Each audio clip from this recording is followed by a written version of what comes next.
It's good. Sure.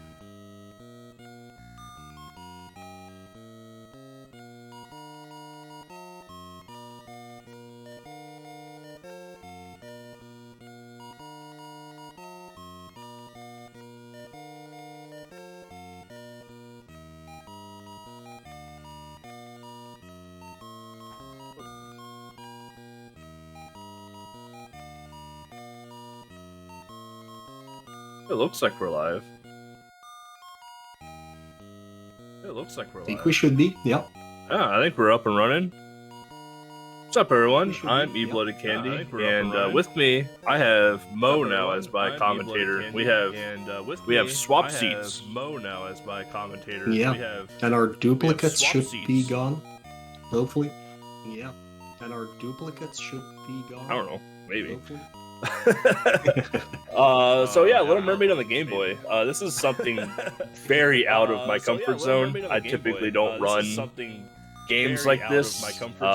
So first time running this at a marathon as well too. So with that, I don't know any of the RNG manips, but it's still gonna be pretty awesome regardless. So we're gonna get started here in 3, 2, 1. Let's rock. We're gonna get started here in 3, 2, 1. Stage 1, we get the Sea of Coral right out of the gate here. Stage 1, we get the Sea of Ariel looks great in her burnt orange, blood red color. The first thing we're going to do here is get this bubble, and what it's going to do is that it's going to take one shot to turn these fish into bubbles that we can use as weapons later on. Otherwise, Ariel has like these spread bubbles that she can use.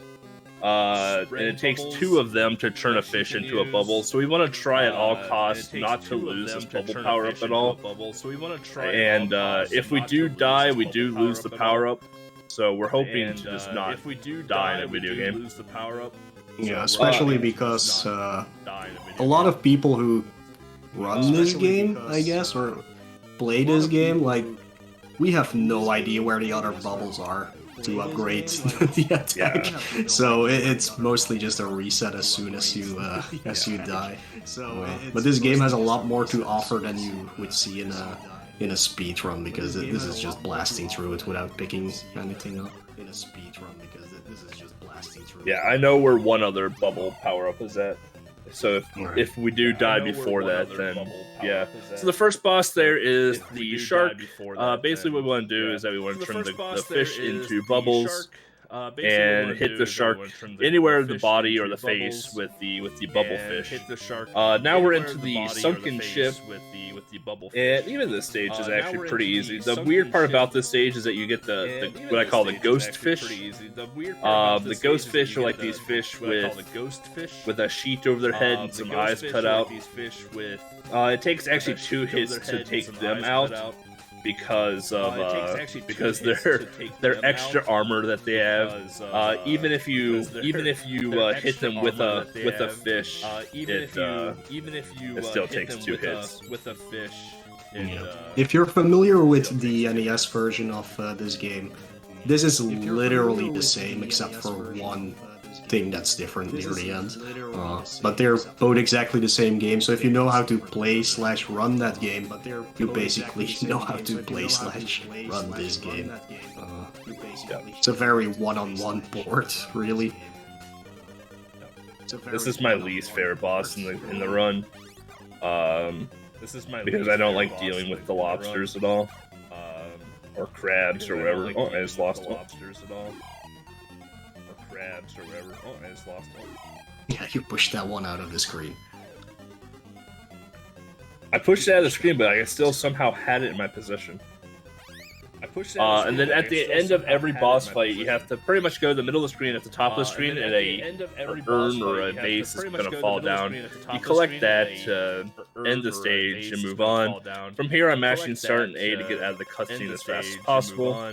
From here, I'm mashing start and A. And now we're in the Sea of Ice. This is the first stage that lets you jump out of the water. Hopefully, we won't have to do that too terribly often. But we will definitely have to see it, especially when it comes towards the boss, because I do get a little Rambo-y with the boss, so definitely not afraid to take a hit on the boss fight. So as we go through here, we get to jump around. The bad part about this stage is like even though it's ice, you actually don't get ice physics. Unfortunately, so as we push forward here. The nice thing about this is that the seahorses are pretty well behaved. The fish now start to move fast as you get close to them, and they get a lot more aggressive towards Ariel as well too. So if you actually swim close to them, they'll actually turn around and actually attack you. So here we are at the walrus boss fight now, where we're gonna hope for these seashells, and we're gonna line ourselves up in a particular way here, that way we can launch the seashells up onto land and hit the walrus. If we're too close, the seashell just won't go up on land, and if we're too far away, the seashell actually won't hit the walrus at all. So kind of have to position ourselves kind of like in the middle-ish right here to hit the walrus. Yeah, it's a little harder to do that in this version than in the NES version, because you just have less space to move Ariel around, so it is hard to do. You see the boss drop a lot of ice blocks with fishes in them right here. There actually is a manipulation, so he only will spawn shells, but I don't know how to do it either. And I'm not sure if it's even possible to do that in the NES version.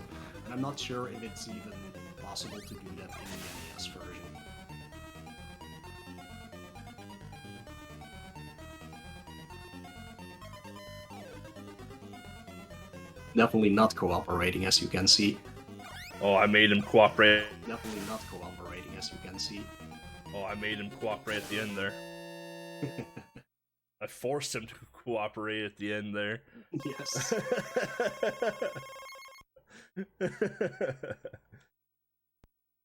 Alright, so now we're in the undersea volcano. This is, in my opinion, the absolute worst stage in the game. This is when the rock lobster gets introduced into the game, and the rock lobster has it out for Ariel. This lobsters here, turn into like a ball form, and they don't care what's going on in your world. All they want to do is just hurt poor Ariel. It is insane on how off the screen attacky they are. So here we're trying to hug the wall straight down, and we won't get hit by the lobster. Even though it looks like it will hit us, we're actually pretty safe from there. Alright, lobster cooperated. Otherwise, this is a very straightforward stage, very short stage as well too. So now we have the seahorse, where in the cannons are gonna shoot sea urchins and fish. Ultimately, we want double fish for this. No double urchins though. Even if we just get one fish at a time, I'm pretty okay with that as well.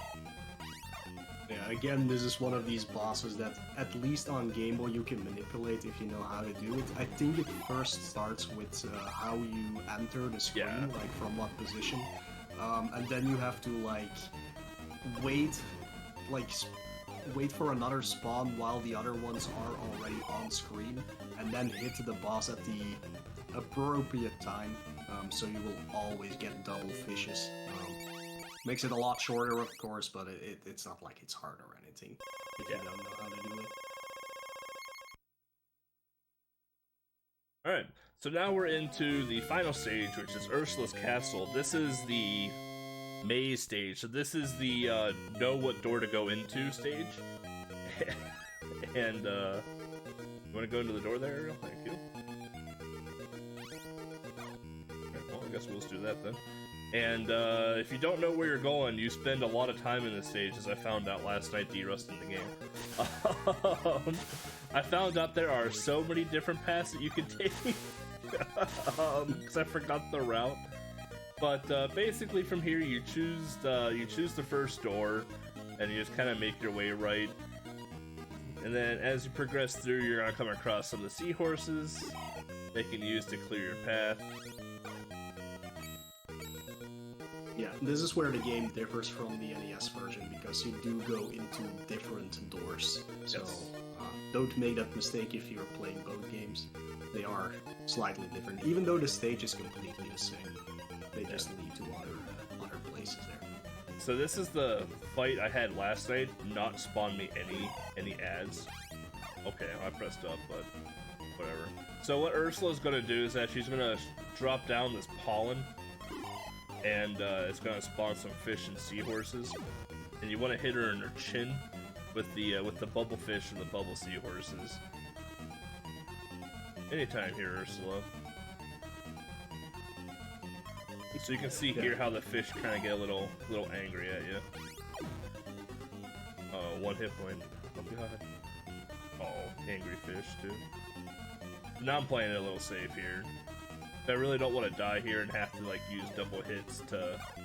Whoa! Did you see that? You're sniped. Dude, got sniped. Call of Duty MOG, man. She's ready. Now it's gonna be a lot more difficult. Yeah, now it's gonna be a lot different to take out. Dude, what a shot! You put her on the Call of Duty compilation clips, man. She's ready for the big time. Dude, like she almost got me again. She is spawning these things especially slow for you. I'm yeah, not sure why. It's so weird.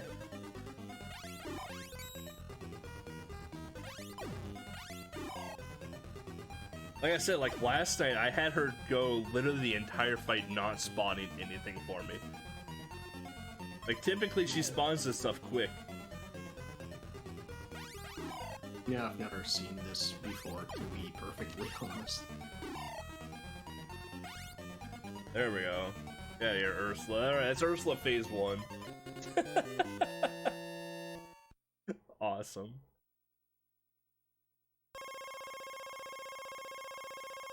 So now we go into Ursula phase 2, which is more or less the same fight. There we go. Except this time around there's a current in the river, water, ocean, wherever we are in the world. But we still have to hit her in her chin. When I say hit her in the chin, I don't mean cheek. There we go.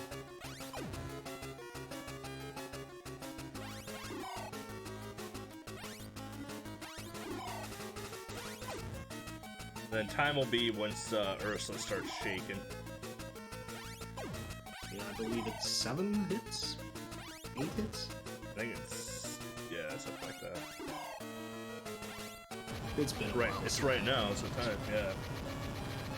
Yeah, take that, Ursula. Nice. Alright, yeah, that's Little Mermaid. Super short game. Yeah, very short game. Yeah, the story, you know, if you've never watched Little Mermaid, her dad is gonna turn her back into a human, and she's gonna go hang out with Eric, and, she lives happily ever after.